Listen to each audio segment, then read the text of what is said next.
shares a stylish range of Renault SUV hybrids, including the Austral, Captur and Symbios. Packed full of really innovative and intuitive tech designed to enhance your driving, it can give up to 1,100 kilometers in range from a full tank, run on purely electric up to 80% of the time in urban areas, and has all of the latest safety features including pedestrian and cyclist recognition. Great acceleration thanks to the hybrid powertrain.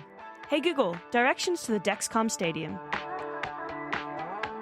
On this episode of Back Seat Pundits, I was joined by former Connacht and Ireland fullback Gavin Duffy to look back at Ireland's shaky win over Italy and to look ahead to the England clash this weekend in Twickenham. Okay, Gavin Duffy, we're here down in Galway, taking the drive to the Dexcom Stadium. I know obviously you spend a lot of time there now in a more professional capacity, but does the drive still bring up some good memories going back to that stadium?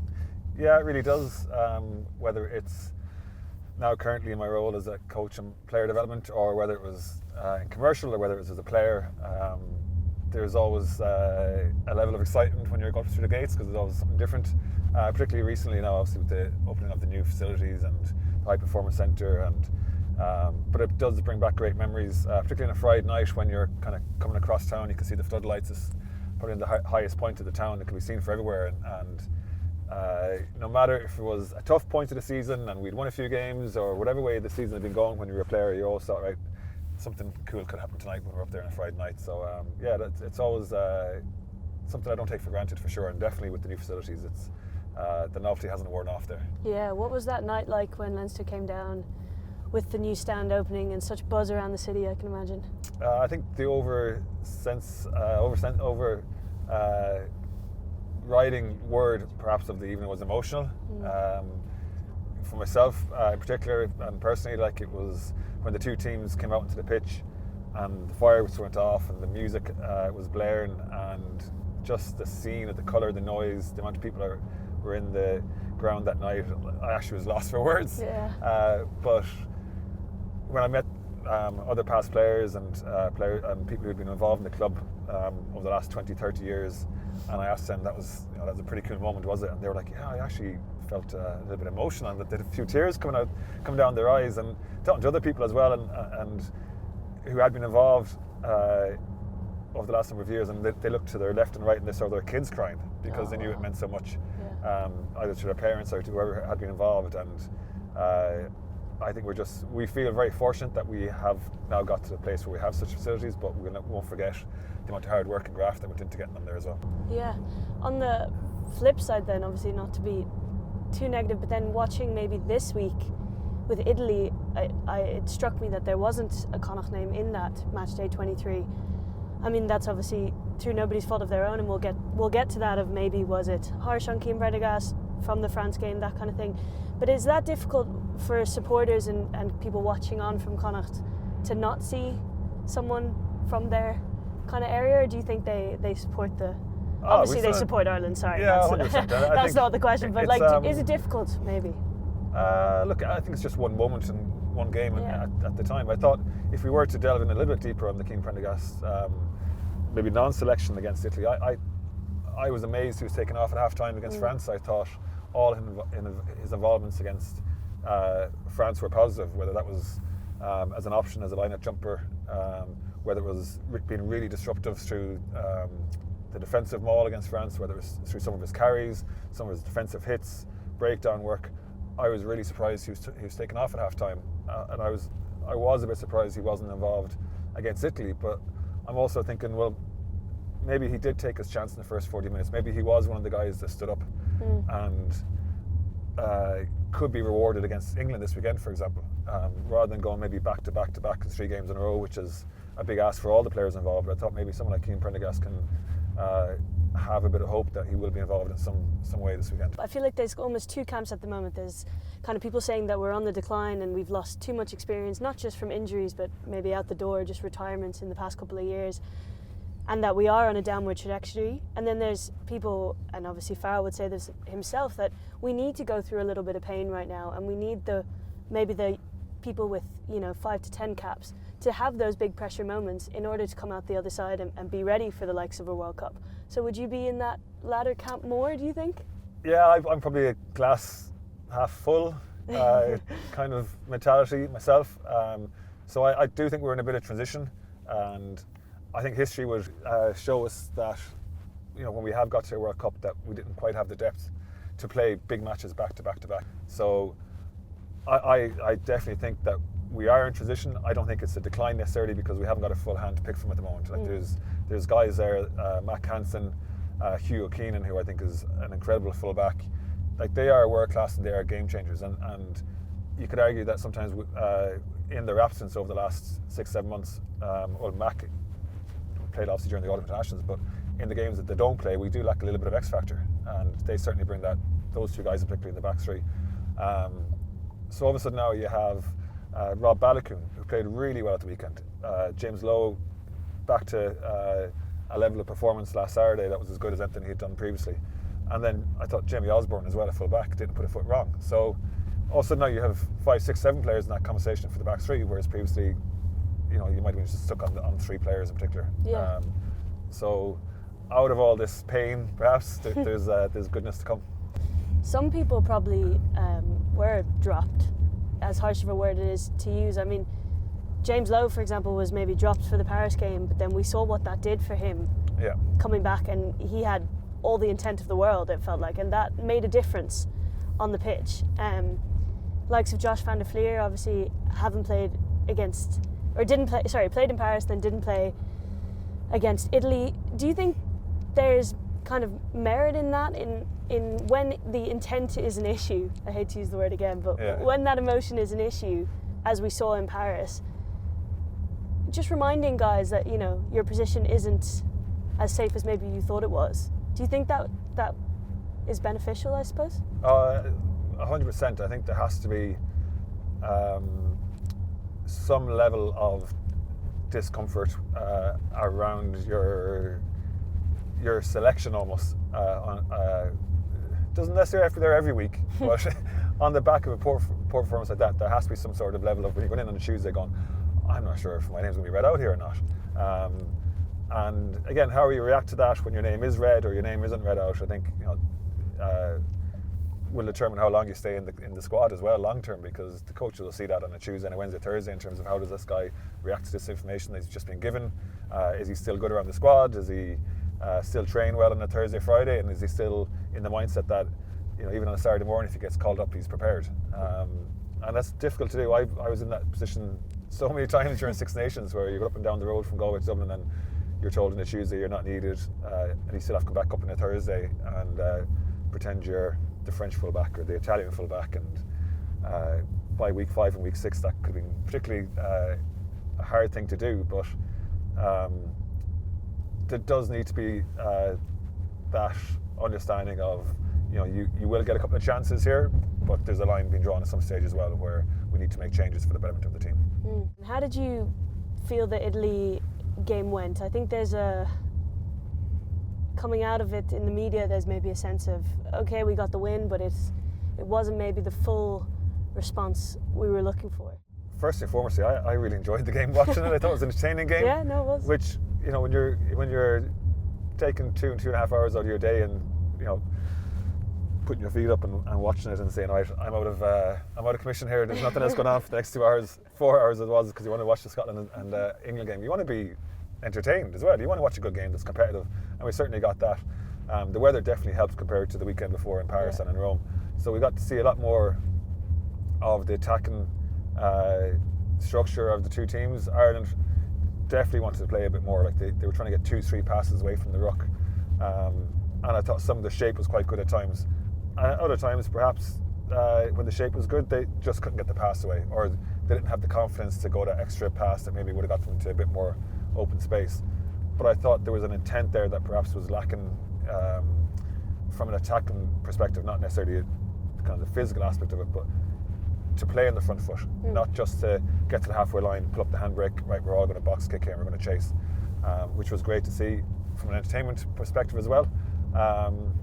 So I thought that was a positive. I thought the willingness to offload again, Stuart McCluskey, James Lowe, certainly a positive on the wing. Anytime he got the ball, he took 2-3 guys to take him down, kept the ball alive through an offload.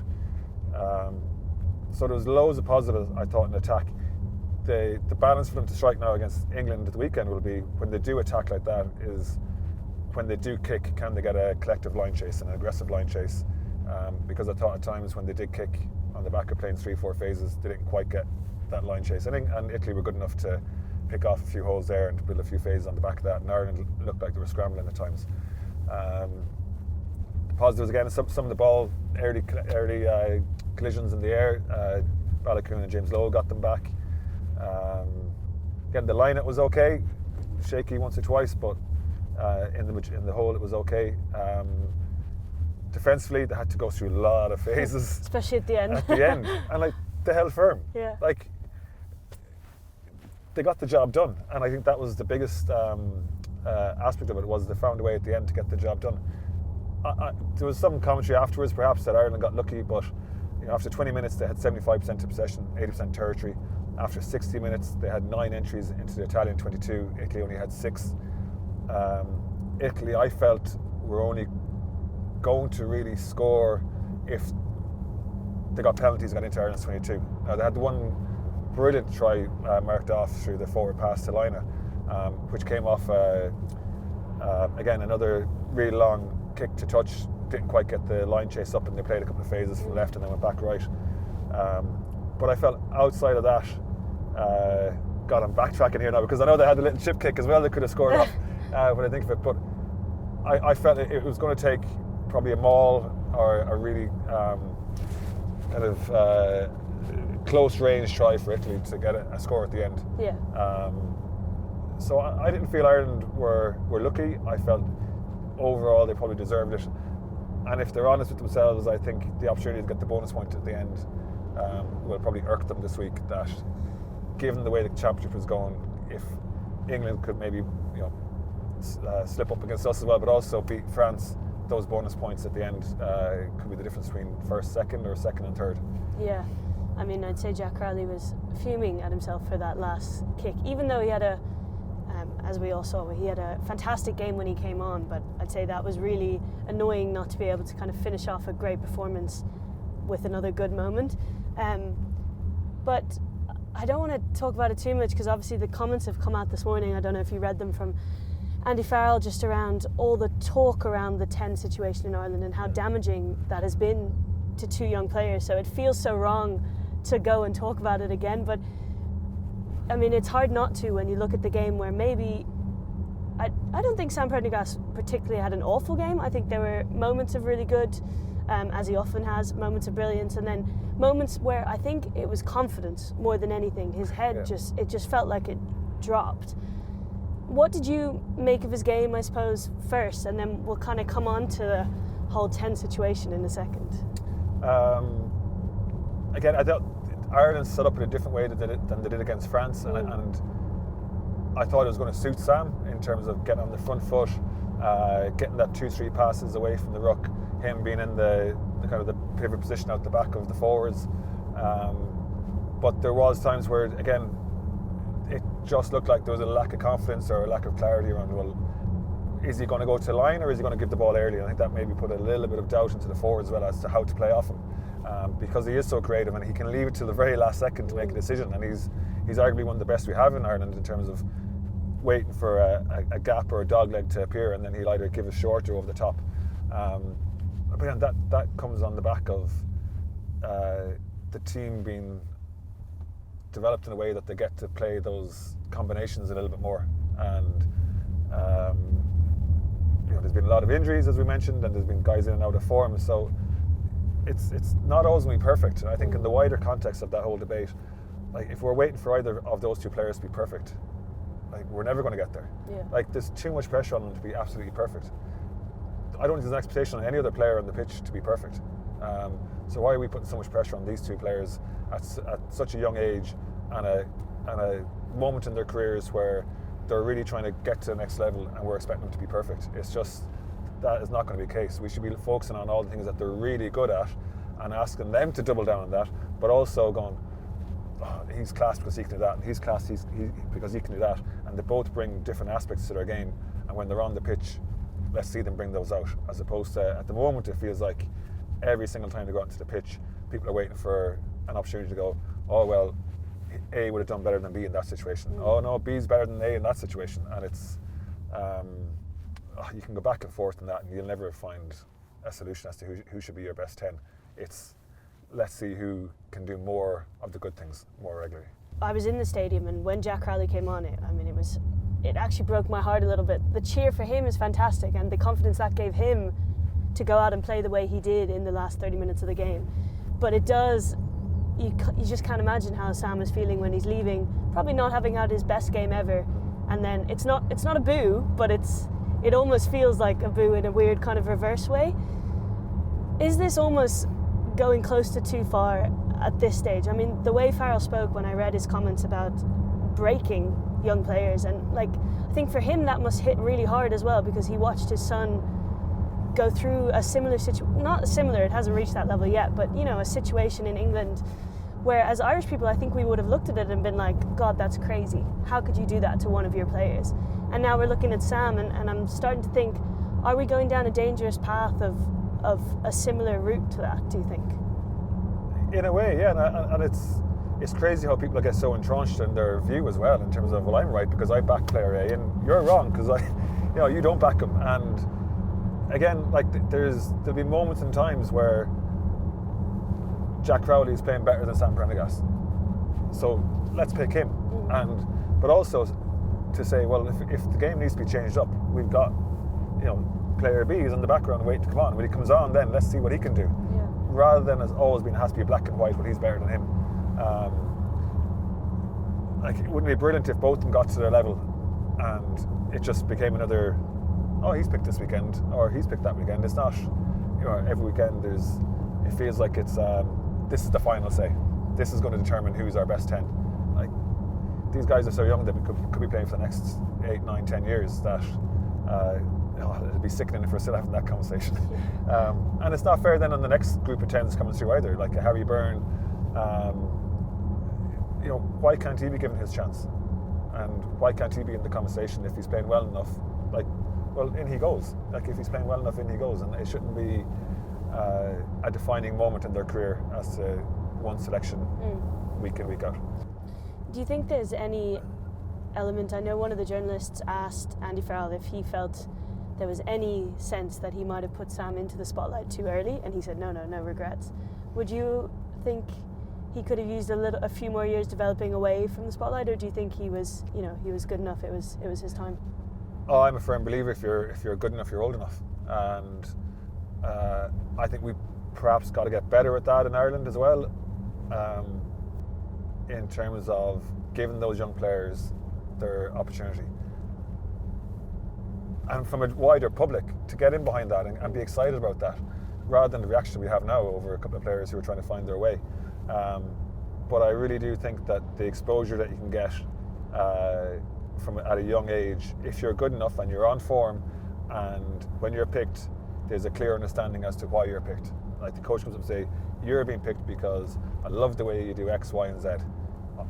Let's see if you can do that out here. The game's going to be faster, they're going to come at you a bit quicker, you probably have less time to make decisions, but you're not going to learn to handle that unless you're in that environment. So out you go, give it a crack, and from here we'll go to the next level. Otherwise players are they're going through training, they might be playing URC matches, and if they don't get exposure at the top level, then we'll never know if they're ready. And then all of a sudden they become 25, 26, and then they're thrown in and people are like, oh, he must be ready now, he's 25, 26, but he still hasn't experienced it. Yeah. So it's a very fine line, and you got to pick teams perhaps with more experience around them then, so that if they do have a rocky patch during the game, that someone can guide them through it. But in general, I'd be like, yeah, if they're good enough, they're old enough, throw them in. And we go to Twickenham next week, obviously, which Stuart McCluskey was talking in the post-match about just how hard of a task that is to go to Twickenham and to win. How do they, I suppose, prepare themselves for that challenge? It's so much better to be preparing for it off the back of a win, and yet there'll be a frustration there that they didn't quite get everything right, and there'll be an excitement around the fact that they didn't quite get everything right in terms of this is another level we can get to.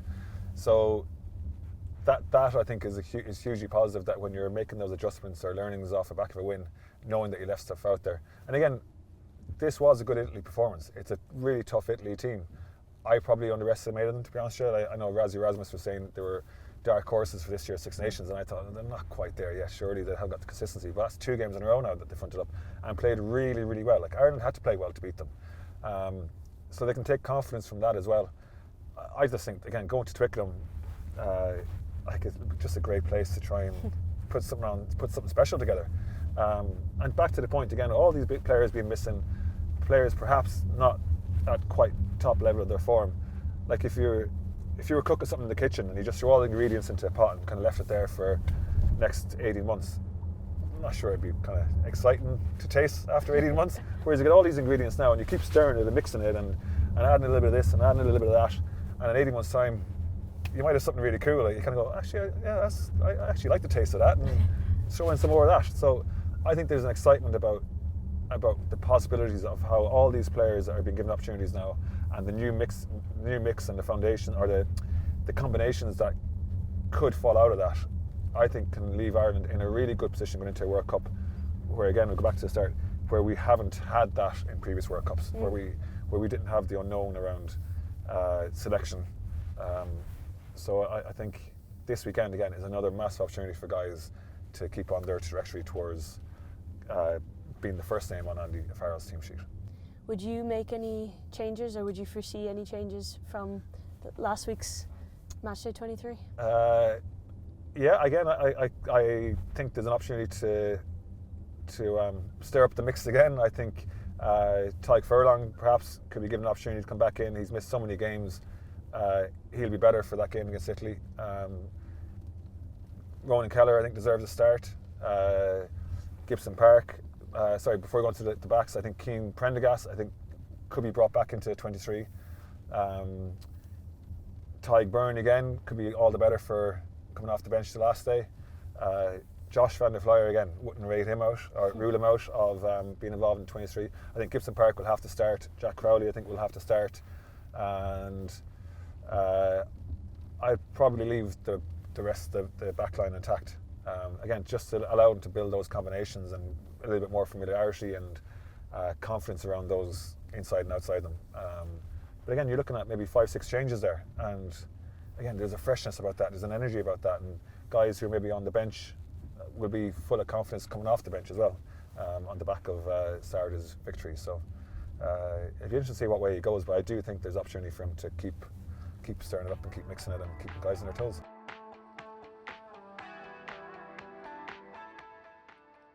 Okay, we're sheltering from the rain here at the Dexcom, but we were just chatting about England. Obviously, they lost to Scotland last weekend, so they're going to come out fighting as well. Do you think that's a good thing for Ireland that they lost, or do you think it might be a bad thing? It'll be tough going to Twickenham at the best of times. This will double down England's intensity and ferocity, I'd imagine, from the start. It'll be interesting to see how England react to that, though, because I think they've been very rigid in their game plan. It's Steve Borthwick.